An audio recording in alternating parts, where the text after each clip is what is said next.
आज का हमारा टॉपिक है स्टूडेंट्स गाज़ीज़ लॉ। तो टॉपिक में हम जो है वो लास्ट लेक्चर वाला कॉन्सेप्ट यूज़ करेंगे। लास्ट लेक्चर में हमने क्या पढ़ा था? लास्ट लेक्चर में हमने ये पढ़ा था कि हमारे पास एक स्फेरिकल शेप थी और उसके अंदर एक पॉजिटिव चार्ज था और उस पॉजिटिव चार्ज की वजह से उस क्लोज सरफेस में से जो इलेक्ट्रिक फ्लक्स पास करता है, यानी फील्ड लाइंस जो पास करती हैं, उनकी तादाद के लिए हमने एक रिलेशन बनाया था, यानी इलेक्ट्रिक फ्लक्स के लिए एक रिलेशन बनाया था। तो उसी कॉन्सेप्ट को हम आज जो है वो गाज़ीज़ लॉ को एक्सप्लेन करने के लिए यूज़ करेंगे। तो फ्लक्स थ्रू क्लोज्ड सरफेस जो है वो वाला हम कॉन्सेप्ट यूज़ करेंगे। गाज़ीज़ लॉ को गाज फ्लक्स थ्योरम का नाम भी दिया जाता है। इसकी हिस्ट्री ये है कि 1773 में इसको फार्मूलेट किया जोसेफ लैग्रेंज ने और जोसेफ लैग्रेंज के कॉन्सेप्ट को यूज़ किया आगे गाज ने और 1813 में गाज ने गाज़ीज़ लॉ जो है इसको पब्लिश किया। तो बेसिक कॉन्सेप्ट कौन सा हम यूज़ करेंगे जी? वही कि flux through a closed surface जो है वो इक्वल्स होता है charge divided by permittivity of free space. तो यहाँ पर हमने ये सीखा था लास्ट लेक्चर में कि फ्लक्स जो है वो डिपेंड करता है नंबर एक कि चार्ज कितना है उस क्लोज सरफेस के अंदर, और दूसरा उस क्लोज सरफेस और चार्ज के दरमियान मीडियम कौन सा यूज हो रहा है, उस मीडियम की परमिटिविटी पर जो है वो फ्लक्स डिपेंड करता है। तो Q जो है वो चार्ज जो इनक्लोज है उस सरफेस के अंदर, और यहाँ पर एप्सिलॉन नॉट है यानी कि चार्ज और स्फीयर के दरमियान जो मीडियम है वो वैक्यूम है। उसके बाद हमने एक और कॉन्सेप्ट बनाया था कि अगर हम एक स्फेरिकल शेप की जगह कोई और जो है वो ऑब्जेक्ट लें जिसकी ज्योमेट्री थोड़ी डिफरेंट हो यानी स्फेरिकल ना हो, तो उसी चार्ज की वजह से उस सरफेस में से कितना इलेक्ट्रिक फ्लक्स पास करेगा। तो स्टूडेंट्स हमने ये सीखा था कि लेट्स सपोज हमारे पास ये एक पॉलीगॉन शेप है, इसके सेंटर में ये एक चार्ज पड़ा है जिसकी वैल्यू है 10 कूलम।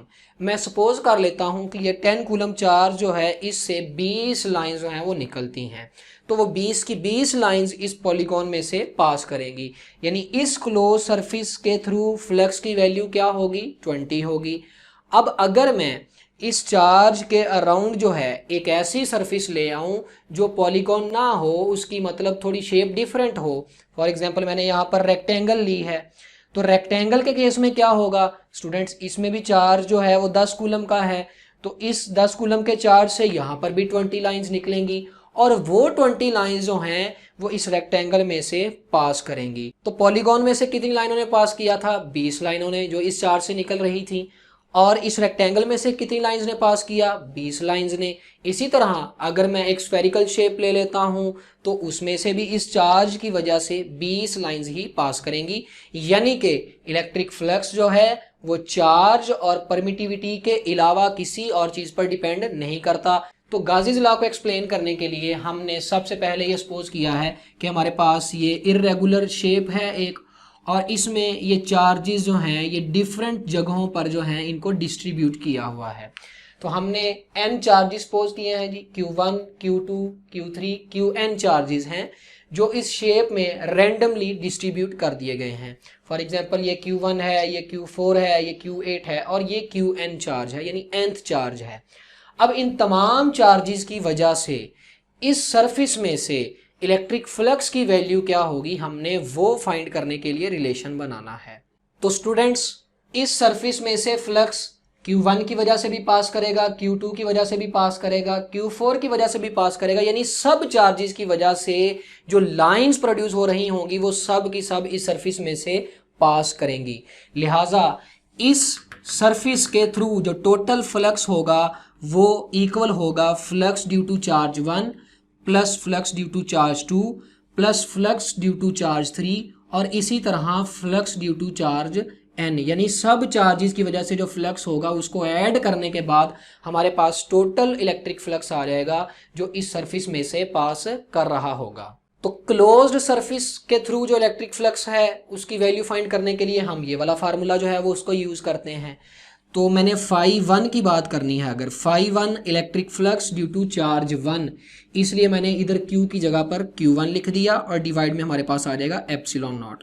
फाई 2 चार्ज 2 की वजह से होगा तो इसको Q2 ओवर एप्सिलॉन नॉट लिख दिया। फाई 3 जो है वो Q3 की वजह से होगा और इधर Q की जगह हमने Q3 रिप्लेस कर दिया। इस तरह से हम जो है वो तमाम चार्जेस की वजह से जो इलेक्ट्रिक फ्लक्स होगा उसको ऐड कर देंगे। अब इस रिलेशन में देखें हमारे पास 1 ओवर एप्सिलॉन नॉट जो है वो कांस्टेंट आ जाएगा। एप्सिलॉन नॉट क्या है? Permittivity of free space. तो अंदर हमारे पास बच जाएगा Q1 plus Q2 plus Q3 और सो ऑन, हम Qn तक ले लेंगे। ये हमारे पास जो चीज़ है Q1 plus Q2 plus Q3 Qn तक, ये टोटल चार्ज है जो इस क्लोज्ड सरफेस के अंदर मौजूद है। यानी जितने भी चार्जेस हैं ये उन सबको हमने ऐड कर देना है। फॉर एग्जांपल मेरे पास इसके अंदर दो चार्जेस अगर होते, एक चार्ज है 2 कूलम का, दूसरा होता 3 कूलम का, तो टोटल आ जाता 5 कूलम।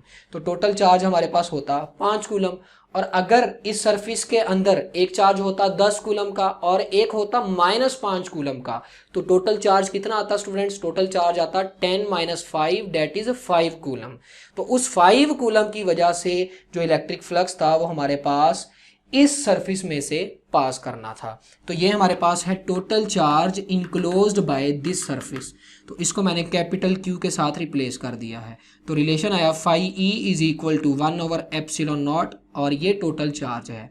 इसी को हम क्या कहते हैं? इसी को हम गाज़ीज़ लॉ कहते हैं और इसको हम डिफाइन करते हैं यहाँ पर। यानी इस इक्वेशन को हम किस तरह से एक्सप्लेन करते हैं थ्योरेटिकली, वो मैंने नीचे लिखा है कि flux through a closed surface, ये हमारे पास क्लोज्ड सरफेस थी, इसमें से जो फ्लक्स पास करेगा, flux through a closed surface is 1 over epsilon not.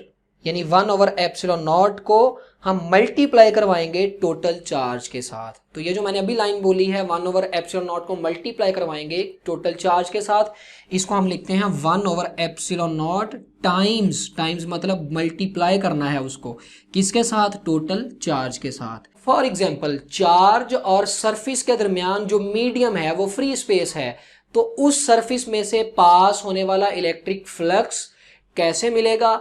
हम उस सरफेस के अंदर जो टोटल चार्ज है उसको मल्टीप्लाई करवा देंगे 1 ओवर एप्सिलॉन नॉट के साथ। इसको हम स्टूडेंट्स गाज़ीज़ लॉ कहते हैं।